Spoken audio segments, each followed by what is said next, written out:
আসুন আজ আমি আপনাদের কিভাবে এরকম পাইপিং করা যায় সেই ভিডিও আমি আপনাদের দেখাবো। দেখতে থাকুন পাইপিং কিভাবে করতে হয়।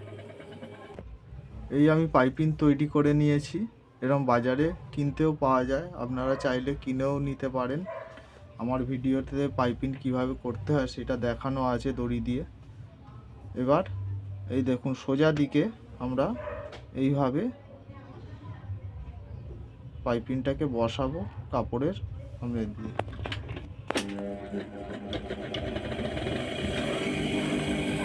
এইভাবে এই সেলাইয়ের উপর দিয়ে, যাতে না সেলাইয়ের নিচে পড়ে যায় সেইভাবে সেলাই করতে হবে। দেখতেও সুন্দর হবে পাইপিংটা।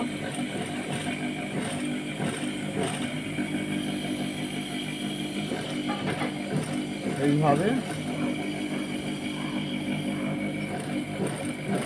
পুরো সেলাইয়ের উপরে রাখবেন সেলাইটা, নিচে যেন না পড়ে যায় সেলাই। উপরে থাকলেও অসুবিধা নেই কোনো।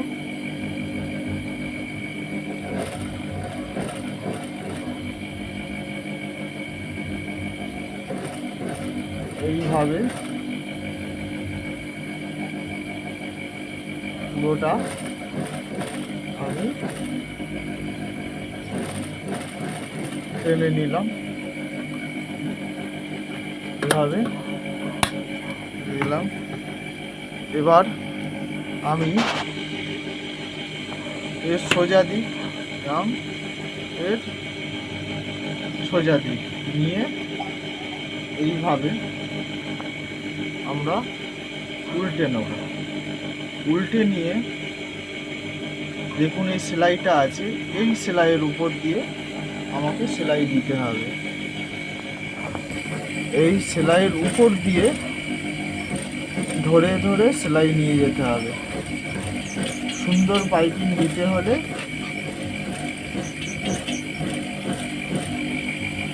আপনাকে ধরে ধরে এইভাবে আস্তে আস্তে করে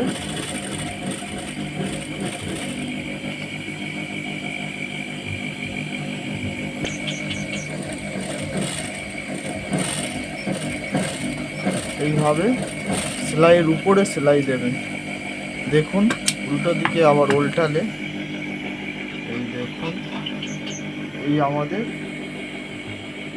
পাইপিং দেওয়া রেডি। এই রেডি হয়ে গেল। এর পাশ দিয়ে আমাকে সেলাই দিয়ে নিলে পাইপিংটা সুন্দর হয়ে যাবে। অসংখ্য ধন্যবাদ ভিডিওটি দেখার জন্য।